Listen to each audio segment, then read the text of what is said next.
Xo'p, endi o'rtoqlar juda ham qiziq mavzuga yetib keldik desam bo'ladi. ELZ haqida gaplashamiz. ELZ logbook, ELZ o'zi nima? Sizlarga sodda qilib tushuntirib bersam, xo'p, Amerikada shunaqa rul bor, shunaqa regulyatsiya bor. Ya'ni har bitta haydovchi ga bir kunda yurish uchun ma'lum bir soat berilgan, undan ortiq yurishi mumkin emas. Bu albatta безопасность uchun qilingan, DOT tomonidan безопасность uchun o'ylab topilgan narsa. Chunki oldin bu ELZ bo'lmaganda u payt ko'p avariyalar ro'y bergan, haydovchilar uxlamasdan haydagan va ko'p muammolarga olib kelgan. Shuning uchun shu ELZ degan narsa kelib chiqqan. Endi men sizlarga tushuntirib bersam, buni qoidalarini, qancha yuradi, shunda sizlarda ko'proq ma'lumot bo'lib, ko'proq kartinka paydo bo'ladi. Endi qaranglar, har bitta haydovchi uchun bitta akkaunt beriladi, shu ELZ akkaunt, va bu akkauntda 70 soat cycle beriladi. Bu 8 kunga, ya'ni 70 soat yurishga berilgani bu 8 kunga bo'ladi va shuni ichidan 14 soat shift beriladi. Ya'ni har bir kuniga haydovchi uchun 14 soat beriladi bu shift va 14 soat ichida faqatgina 11 soat hayday oladi. Demak, 70 soatning ichidan 14 soat shift bo'lsa, bu degani haydovchi bir haftada 5 marta shift ola oladi. Va 14 soat shiftning ichida bir kunda 11 soat hayday oladi mashinani va 3 soat boshqa narsalarga ketadi. 3 soat masalan fuel qo'ygani, boshqa narsaga va har bir 8 soat yurganda yarim soat to'xtashga haydovchi majbur. Bu 30 minutes break deyiladi. Endi tasavvur qiling, haydovchi ishni boshlayapti va birinchi o'rinda pre-trip inspection qilishi kerak. Bunga 15 minut, 20 minut vaqt ketadi. Bu degani shu ELZ da pre-trip inspectionni yoqadi. PTI deyiladi bu narsa. Yoqqandan keyin tushib trakni, treylerni nazorat qiladi. Ballonlarini, boshqa joylarini, kamchiliklari yo'qmi? Shunga 15 minut, 20 minut ketadi va yoqqandan so'ng, pre-trip inspectionni yoqqandan so'ng shu 14 soat shift ketishni boshlaydi. Bu to'xtamaydi. Tik ketyapti bu narsa va shu 14 soat ichida 11 soat yurib olish haydovchiga bog'liq. Masalan, 14 soat to'xtamasdan ketaveradi va balkim haydovchi buni ichida 5 soat yurishga ulguradi. Lekin shiftga farqi yo'q, bu ketaveradi. Shift tugagandan so'ng albatta haydovchilik yurish vaqti ham 11 soat ham tugab qoladi va undan keyin yana yurishi uchun 10 soat dam olish kerak. Ya'ni trak 10 soatga to'xtashi kerak. 10 soat to'xtagandan so'nggina yana yangi 14 soat shift bera oladi. Endi 14 soat shiftdan 5 marta olsa 70 soat cycle tugab qoladi. Endi qanday qilib yangi cycle olsa bo'ladi haydovchi? Buning uchun 34 soat reset qilish kerak. Ya'ni 34 soat kutish kerak haydovchi yurmasdan. Shundagina yangi cycle 70 soat oladi. Lekin sizlar eshitgan bo'lsanglar kerak, haydovchilar kuniga 1000 mayllar yuradi, 1200 mayllar yuradi. Buni qanday qilib yuradi? Agar 11 soat yuralsa xolos, buni iloji yo'q-ku deyishlaringiz mumkin. Shunda haydovchilar, bir xilga haydovchilar shunda ikkita akkaunt ishlatishadi, bitta akkaunt emas. Shuning uchun bitta akkauntida 11 soat vaqti tugasa, ikkinchi akkauntiga o'zgartiradi, yana yurib ketaveradi. Eski akkaunti yana vaqti yangilanib turadi. Shunday qilib haydovchilar 1000 mayl, 1200 mayl yuradi. Lekin bu noqonuniy, bu haqida polis bilmasligi kerak, DOT bilmasligi kerak. Bu yashirincha qilinadi, kompaniyaning ichidagi sir desak ham bo'ladi. Shundan juda ham ehtiyot bo'lish kerak. Haydovchi bildirib qo'ymaslik kerak, что ikkita akkaunt ishlatayotganini. Menimcha tushunarli bo'ldi deb o'ylayman. ELZ nimaligi.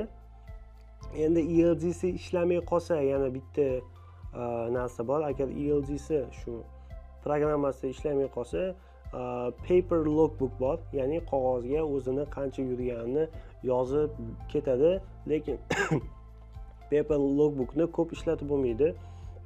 Maksimum bir haftagacha ishlatsa bo'ladi. Undan keyin shu o'zini ELG'sini trakdagi tabletini tuzatishga majbur. Xo'p, menimcha ELG tushunarli bo'lsa, endi TweakCard CSA haqida ozgina ma'lumot berib o'tib ketmoqchiman. Nima uchun kerak? Brokerlar buni yuk olmoqchi bo'lganingizda aytishi mumkin. TweakCard yoki CSA bormi haydovchidan. Bular nima? Bular birinchisi TweakCard bu nimaga kirish uchun portlarga va kirib konteynerlarni olish uchun, buning uchun portlarga kirish uchun haydovchida shunaqa TweakCard bor. Bu nima degani? TweakCard bor driver shu konteynerlar bilan ishlashni biladi degani. Shuning uchun TweakCard so'raladi va CSA aeroportlar uchun kirish. Shunaqa TweakCard CSA required yuk olmoqchi bo'lsanglar, birinchi haydovchilar bilan tekshirib olinglar. Unda bunaqa dokumentlar bormi, ruxsatnoma yoki yo'qmi? Endi esa sizlar bilan truck driver permit va requirementlar haqida ozgina gaplashib o'tib ketamiz. PPE degan narsa bor, personal protection equipment, ya'ni haydovchilarni o'zini protect qiladigan equipmentlar. Bunga nimalar kiradi? Hat, boshiga kiyib olgani, sumочка, boots, oyog'iga shunaqa jiletka. Bu narsalar ko'pincha governmental facilitylarda so'raladi, ya'ni davlatni yukini olmoqchi bo'lganlaringda. Va yana bitta narsa bor, brokerlar bir xilgi yuklarga, shu governmental yuklarga US citizenship so'rash mumkin haydovchilardan.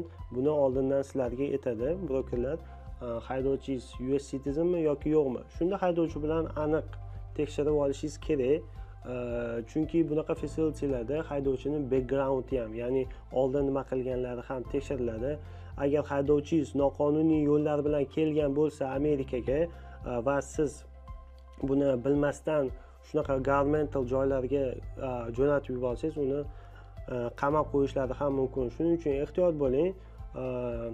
Aniq qilib oling, haydovchingiz US citizenmi yo'qmi, oldin sudlanganmi, sudlanmaganmi, shu narsalari juda ham muhim bo'ladi. Endi esa carrier monitoring, ya'ni carrier 411 freight guard haqida gaplashamiz. Freight guard nima?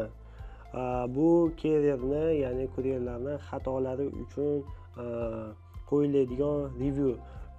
Shunaqa portal bor, carrier 411 deyiladi. Bunga brokerlar carrierlar haqida review qoldirishi mumkin va buni boshqa brokerlar ham ko'radi. Ya'ni qandaydir double brokering. Double brokering degani bu brokerdan siz yukni olib boshqasiga sotib yuborishingiz. Bu umuman mumkin emas. Buni brokerlar yomon ko'radi. Shuning uchun double brokerage qilmaslik kerak. Shuni maslahat beraman, brokerdan yukni olib boshqasiga sotishni. Shuning uchun ham freight guard berishi mumkin. Freight guard degani hozirgina aytganimdek, shu portalga siz haqingizda komment qoldiradi. Shu masalan shu carrier mendan yukni olib boshqasiga sotib oldi, o'zi qilmadi deb shunaqa komment qoldirsa, boshqa brokerlar ham bu kommentni ko'rib sizga yuk bermasligi mumkin. Bu juda ham yomon narsa. Shu MC'ingizni va kompaniyangizni reputatsiyasini juda ham pastga tushirib tashlaydi. Va unsafe driving, ya'ni haydovchingiz yaxshi haydamasligi mumkin. Yoki siz yukni olgandan so'ng uni cancel qilishingiz mumkin, ya'ni admin qilishingiz mumkin. Bunga ham nima qilib olishi mumkin? Komment yozib olishi mumkin, review qoldirishi mumkin. Ya'ni bunaqa narsalar ko'p. Hattoki broker buni hech kimdan approve olishi shart emas, ya'ni davlatga borib shu kompaniya carrierga men review qoldirmoqchiman deyishi shart emas. Shunchaki noto'g'ri ish qilsangiz shu saytga kiradi va siz haqingizda yomon review qoldiradi va bu narsa boshqa brokerlar bilan ishlashingizga ham albatta ta'sir qiladi. Shuning uchun juda ham professional va ehtiyot bo'lib ishlash kerak. Endilikda setup carrier packet ni tushuntirib bersam nima? Bu carrier packet degani bu shu carrier kompaniyani barcha dokumentlari to'plangan tipa paket, hamma narsa bor uning ichida. Hozir birma-bir nima narsalar kirish kerakligini ko'rib chiqamiz. Bu setup carrier packet nima uchun kerak? Asosan dispetcherlar uchun qaysidir broker bilan yangi shartnoma tuzayotganda, yangi kontrakt tuzayotganda kerak bo'ladi. Bir-biri bilan dokument almashib imzolab kontrakt tuzish uchun kerak. Hozir birma-bir ko'rib chiqamiz, nima dokumentlar bu carrier paketning ichiga kiradi. Birinchisi, bu carrier paketning ichiga kiradigan birinchisi bu form of W9. Bu degani taxni qanday to'lash turi. Bu har bitta carrier kompaniyada bo'lishi shart. Bu yerdagi informatsiyalar bo'ladi. Hozir turgan slaydda to'ldirilmagan, lekin shu to'ldiriladigan joyda sizning kompaniyangizning informatsiyalari bo'ladi va broker sizdan shu W9 to'ldirib berishni so'raganda siz o'zingizning kompaniyangizning informatsiyalari bilan to'ldirib berishingiz kerak. Keyingisi Motor Carrier Operating Authority. Bu haqida tushuntirib berganman avvalgi darslarda. Shu MC numberni authority'si, MC number borligini dokumentatsiyasi. Keyingisi bu insurance, ya'ni sug'urta bo'yicha katta darslik qilib tushuntirib berganman va carrier paketning ichida ham shu sug'urta bo'lishi kerak. W9, MC authority, keyingisi insurance. Notice of assignment keyingi dokumentimiz bo'ladi. Bu factoring bilan ishlashingiz haqidagi shartnoma, ya'ni shuni proof qiladigan dokument bo'ladi. Notice of assignment NOVA deyiladi. Factoring kompaniyani oldin tushuntirib berganman. Yana shu darslarda ko'rib olishingiz mumkin. Esingizga tushish uchun shu factoring kompaniya bilan sizni ishlashingiz haqida dokument. Shu narsalar aytgan narsalarim asosiy narsalar edi. Shu carrier paketning ichida bo'lishi kerak bo'lgan, shart bo'lgan narsalar. Hozirda RMS haqida ozgina tushuncha berib o'tmoqchiman. RMS bu nima? Broker tomonidan jo'natiladigan link bo'ladi. Bu linkka kirib siz broker bilan kontrakt tuzishingiz mumkin. Ya'ni kerakli dokumentlarni to'ldirib, kerakli joylarni to'ldirib siz nima desa bo'ladi? Shu broker bilan kontrakt tuzasiz, ya'ni yangi setup qilasiz. Bu juda ham oson yo'li. Broker dokument jo'natib uni to'ldirib o'tirmaysiz. Shu linkdan kirasiz va kerakli joylarni to'ldirib submit qilib olasiz. Broker buni ko'rib to'g'ri kelsa ishlaydi siz bilan. Xo'p, bill of lading haqida to'xtalib o'tib ketaman. Ya'ni boshida tushuntirganman bill of lading nimaligini. Bu shipperga kelganda, ya'ni yukni olishga kelgandagi dokument hisoblanadi. Bu yerda faqat narx bo'lmaydi, lekin ko'rib turganingizdek qayerdan pick up qilinadi, ya'ni qayerdan yuk olinadi, qayerga olib boriladi, ya'ni qayerga delivery qilinadi va yukni pieslari, yukni og'irligi, qancha yuk borligi, hamma narsa yozilgan bo'ladi bill of ladingda. Bu qachon beriladi? Qachonki siz yukni yuklab olganingizdan so'ng bu yuk haqida ma'lumot beriladi. Albatta bill of ladingni siz olgandan so'ng rate confirmation bilan match qilishingiz kerak. Ya'ni rate confirmation bilan tekshirib olishingiz kerak. Yuk nomer to'g'ri kelyaptimi, yo'qmi? Har bitta yukni o'zini nomberi bo'ladi rate confirmationda va bill of ladingda. Shu bill of lading bilan rate confirmationni tekshirib olishingiz shart. Chunki har xil yuklar bo'ladi. Bitta joydan bir xil liniya chiqib ketadigan yuklar bo'ladi. Masalan, A tochkadan B tochkaga bir xil yuklar ko'p va siz aynan o'zingizning yukingizni olishingizni ko'rish uchun pick up numberni tekshirib olishingiz kerak. Rate confirmation bilan taqqoslab olishingiz kerak. Shunda xato qilmaysiz. Bu yerda ko'rib turganingizdek clean burial va burial with damage bor. Ya'ni clean burial deganda bu yerda yukni siz xavfsiz va yaxshi kondisiyonda olib kelib berdingiz, hech qanday muammo yo'q. Shunda clean burial bo'ladi. Ko'rib turganingizdek ikkinchi rasmda burial with damage, ya'ni qandaydir damage bo'lgan, yukka yetib yuk qandaydir zarar ko'rgan va receiverga kelganda, ya'ni yukni tushirib olishayotganda shuni burialga yozib qo'yishadi. Shunaqa damage bo'lgan, bu joyi kam yoki bu joyi urilgan, shunaqa qilib yozib qo'yiladi bill of ladingga. Bu endi burial with damage deyiladi, ya'ni clean emas bill of lading. Siz bu yoqda hech narsa qila olmaysiz. Albatta buni safety shug'ullanadi. Bu narsalar bilan broker bilan gaplashib shu damage'ni qancha ketishini, qancha pulga nima desa bo'ladi, yopilishini muzokara qilishadi. Yana bitta POD degan narsani aytib ketmoqchiman. POD bilasizlar, POL ga qo'l qo'yilgan, ya'ni imzo chekilgan varianti.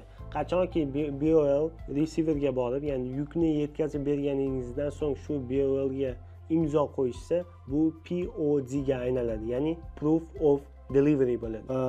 Buni tushuntirib berganman, yana bir marta tushuntirib ketaman. Rate confirmation nimaligini. Bu yukni brokerdan olganingizdan so'ng email orqali keladigan dokument. Ya'ni bu yerda narx, qayerdan pick up qilinadi, qayerga delivery qilinadi, hamma informatsiyalar bo'ladi. Pick up number, yuk number, load number demoqchiman. Hamma informatsiyalar shu birinchi rate confirmationda bo'ladi. Chargelar, qanaqadir instructionlar, hammasini ko'rib chiqishingiz kerak. Notlar bo'ladi.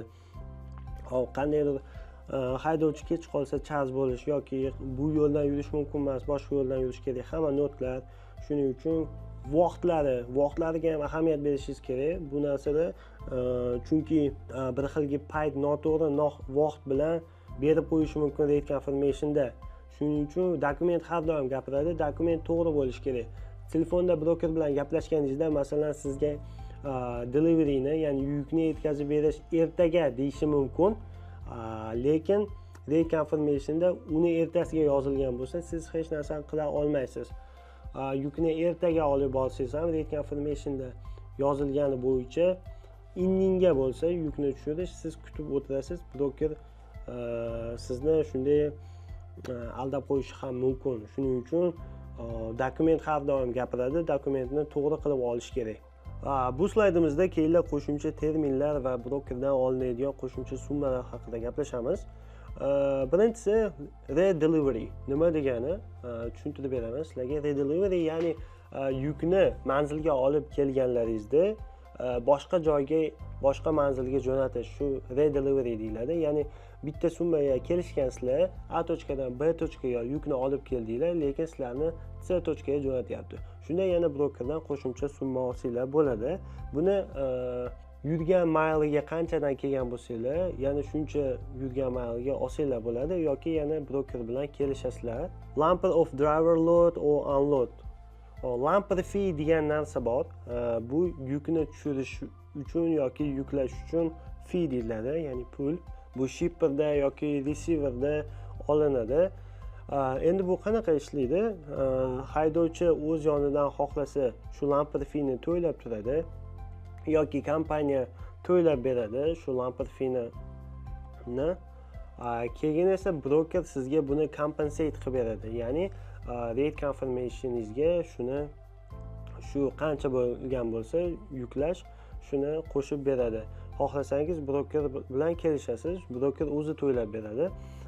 Bu narsa carrierni, ya'ni kuryerni bo'ynida bo'lmaydi. Bu narsa broker tomonidan compensate qilib beriladi, ya'ni qoplab beriladi.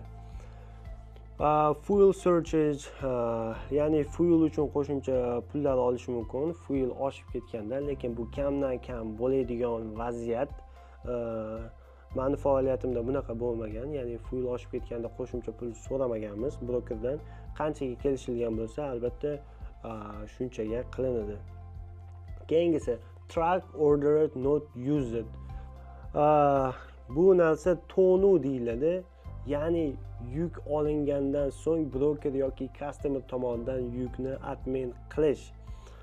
Bu qanday olinadi? Siz masalan shipperga borganingizda yukni olgani shu payt sizga aytishlari mumkin, yuk yo'q deb yoki yuk hali kelmadi, cancel deb. Shu payt sizga tonu to'lashadi, $250 bo'ladi bu. Yoki birorta yuk olib qo'ygansiz, hali lekin pick up vaqti bor. Shunga pick up vaqtiga 2 soat qolganda ham agar yukni admin qilishsa, sizga shunaqa tonu truck ordered not used berishlari mumkin. Keyingi pul olishimiz bo'lgan narsa bu additional stops. Qachonki broker sizga yana qo'shimcha stoplar qo'shib bersa, ya'ni A tochkadan B tochkaga yuk olyapsiz, lekin o'rtasiga yana bitta stop qo'shib beryapti. Aytayaptiki, yukni olib B tochkaga tashlab, keyin yana C tochkaga ham tashlashing kerak deb yana bitta stop qo'shib beryapti. Shunda ham siz broker bilan kelishib, bunda yana qo'shimcha pul olsangiz bo'ladi. Hop, detention. Detention nima bu? Bu kutib qolishda olinadigan pul, ya'ni shipper yoki receiverda yuklanayotganda yoki yukni tushirayotganda kutib qolish uchun to'lanadigan pul broker tomonidan keriyerga beriladi. Xo'p, bunda 2 soatdan oshib ketsa yuklash yoki tushirish, shunda har bir soatga broker sizga pul to'laydi. Ya'ni appointment time, appointment degani belgilangan vaqt. Shu siz kelishgan belgilangan vaqtda keldingiz va 2 soatdan so'ng ham yuklab bo'lishmadi. Keyingi soatlarga 30-35 dollardan broker sizga to'lab beradi. Layover bu kunlab kutib qolsangiz etiladi. Masalan, bir kun kutib qolsangiz yuklashda yoki tushirishda bu layover deyiladi. Shunda layover 250 dollar bo'ladi. O'rtacha, yana bu brokerga bog'liq, balkim ko'proq berishi mumkin, balkim kamroq berishi mumkin. Rate confirmationda ko'pincha bu yozib qo'yilgan bo'ladi. Yoki broker bilan siz o'zingiz buni narxlashib kelishib olishingiz mumkin bo'ladi. Xo'p, diversion miles bu receiverga yoki shipperga kelayotganda boshqa yo'nalish berish, ya'ni boshqa yo'ldan yurishini aytish, broker aytsa shunda ham qo'shimcha pul so'rab ko'rishingiz mumkin bo'ladi. Endi bunda sizni miles, ya'ni yurayotgan mile ko'proq bo'lib ketsa, shunda so'ragan ma'qul. Agar milelar o'sha qolsa, brokerdan ham unaqa har bir narsaga qo'shimcha pul so'rab munosabatni yomonlashtirish ham yaxshi emas.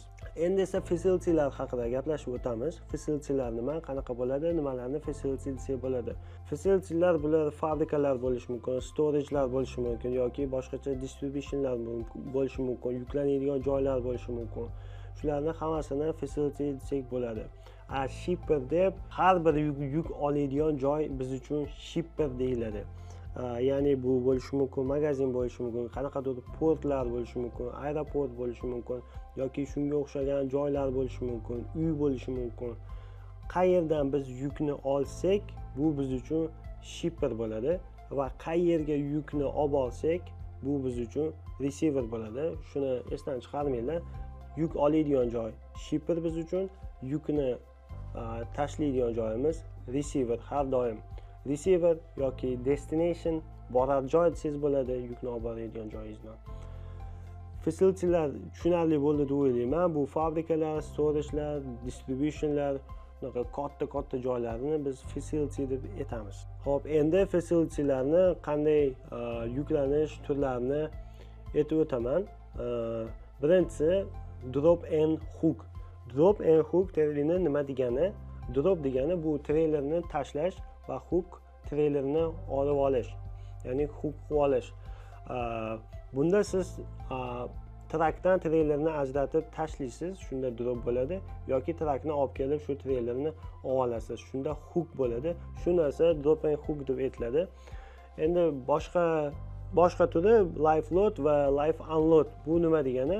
Siz o'zingizni treyleringiz bilan kelasiz va live loading bo'ladi.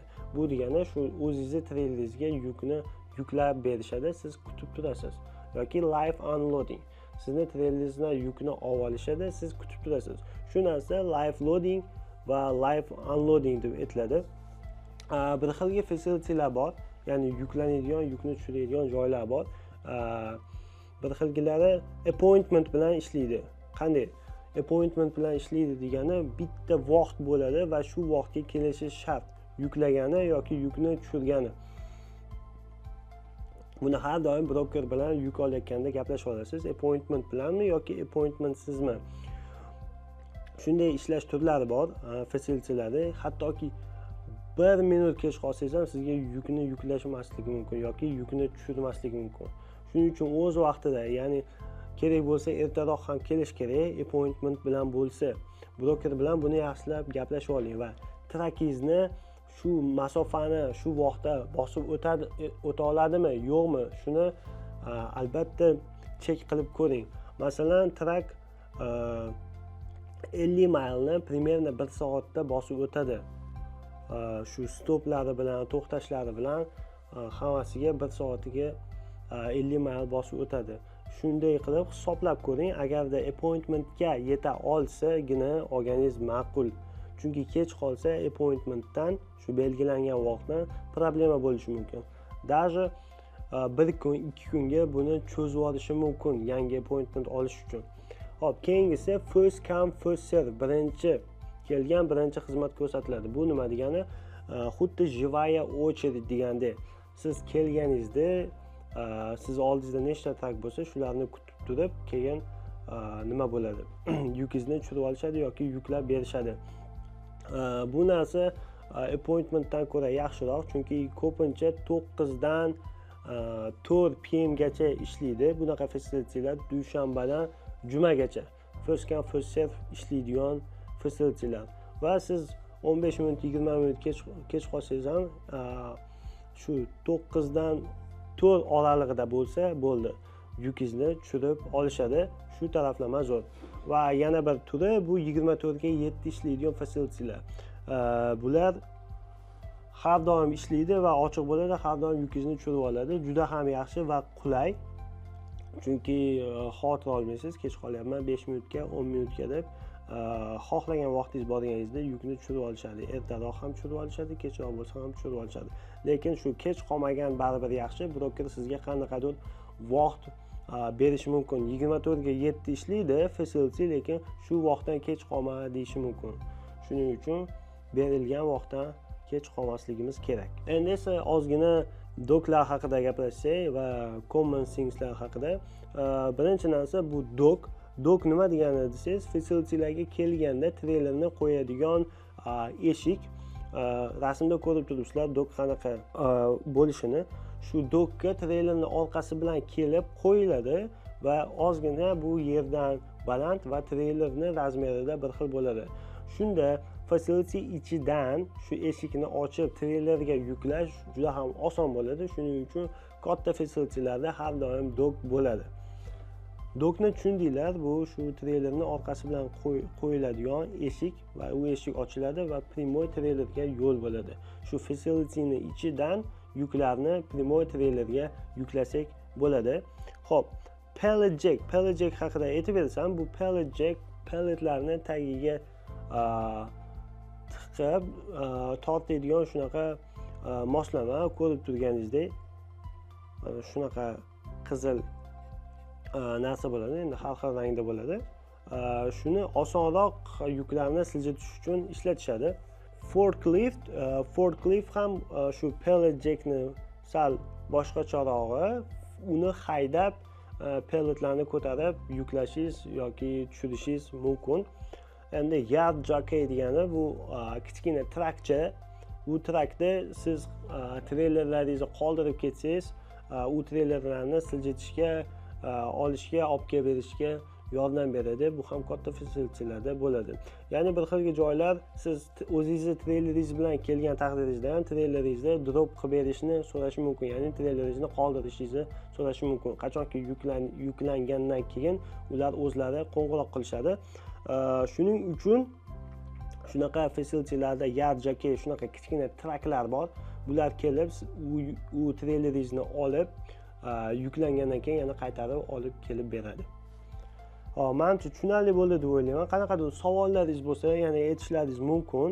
Endi esa factoring kompaniyalar haqida yana bir batafsil tushuntirib beraman, qanday ishlashini. Bilasiz, carriersiz va brokerdan yuk olasiz. Qanchadir summaga har doim broker sizga yuk beradi.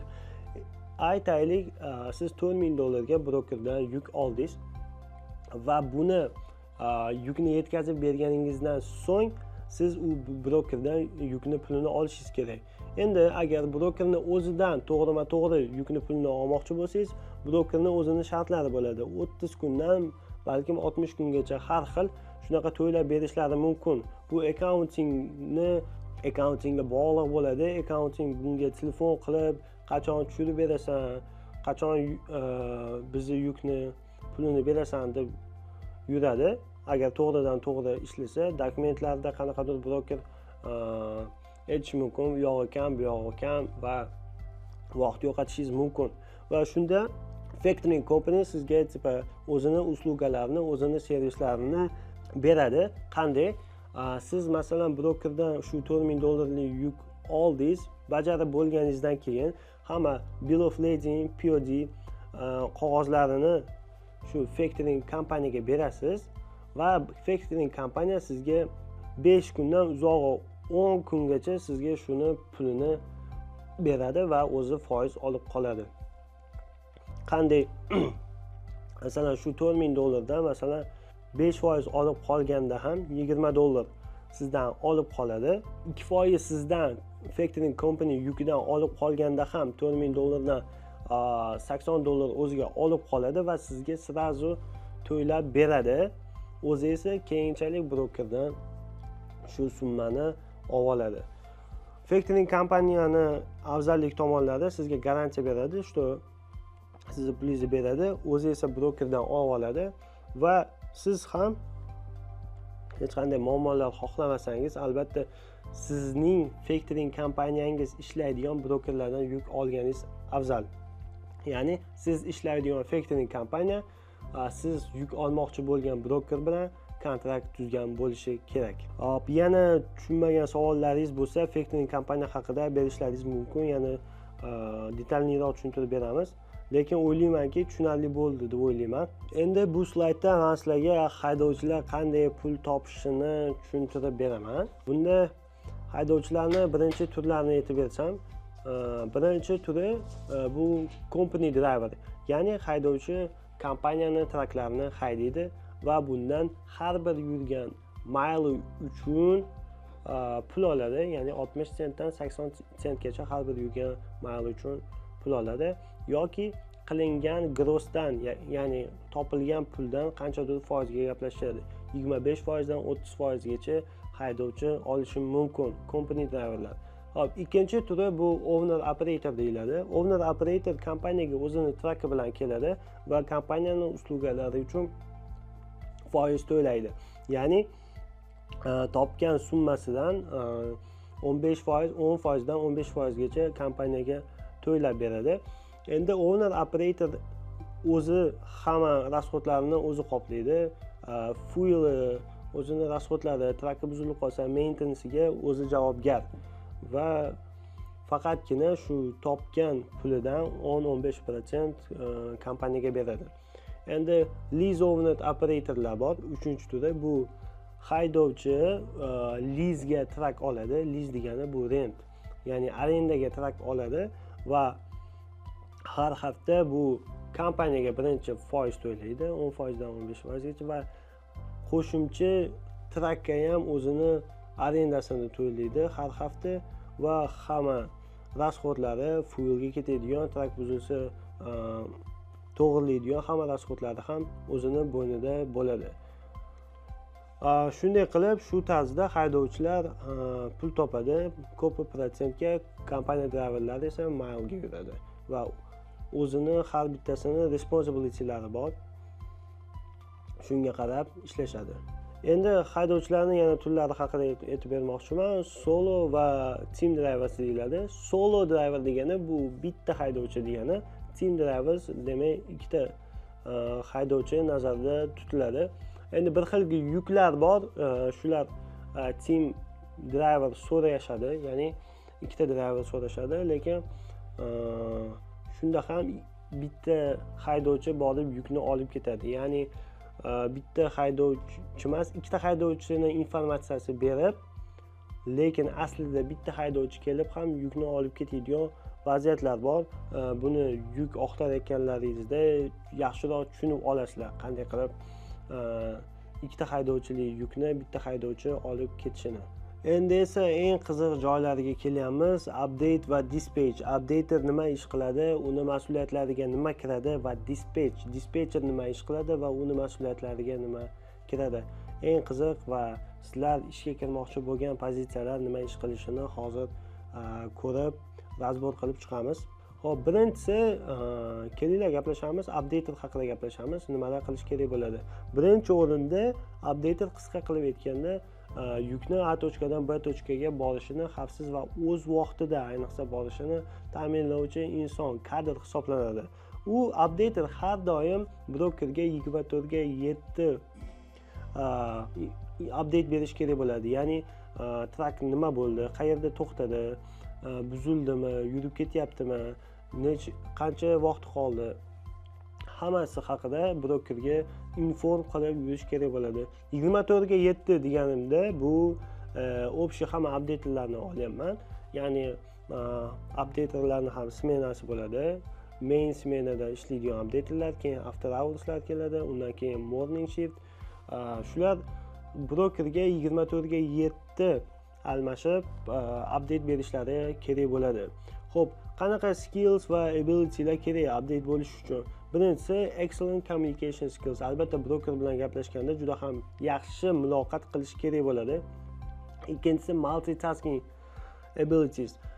Bir vaqtning o'zida ko'p ishlarni qila olishi kerak. Ya'ni bu yoqda broker bilan gaplashib, bu yoqda balkim driverga message yozayotgan bo'lishi mumkin yoki qaysidir problemani rishat qilyapti, bu yoqqa ham javob berishi kerak bo'ladi. Juda ham tez ishlashi kerak bo'ladi. Updater va multitasking bo'lishi kerak. Quick consideration for the situation. Situatsiyaga tez va to'g'ri baho berish kerak bo'ladi. Brokerlar bir xilgi payt shunaqa update so'rashadi, nimaga to'xtab qolgan, nima bo'ldi. Shu paytlar albatta vaziyatdan kelib chiqqan holda updaterlar broker bilan gaplashish kerak. Masalan, aytaylik, hot team yukda broker bilan dispetcher gaplashgan, haydovchi to'xtamasdan borish kerak. Lekin haydovchi uxlab qoldi deylik. Uxlab qoldi bir 3 soatga va yurib ketdi. Keyin broker so'rashi mumkin, nimaga 3 soatga to'xtadi? Shunda updater to'g'ri nima qilish kerak? Situatsiyaga baho berib, shundan kelib chiqib update berish kerak. Masalan, endi dispetcher bilan maslahatlashgan holda buni javob bergan yaxshi. Albatta men yolg'onga chorlamayman. Shuning uchun situatsiyadan kelib chiqib brokerga tushuntirib berishlaringiz kerak bo'ladi. To'rtinchisi problem solving. Albatta problemalarni yechish kerak. Va oxirgisi formal exemplary writing. Albatta updater formalni yozishni bilish kerak. Ya'ni diplomatik yozishni bilish kerak. Boshida aytganimdek, emaillarga albatta formal formatda yoziladi. Ya'ni hech qanday ko'cha tilida emas, albatta formalni iloji boricha yozishga harakat qilinglar.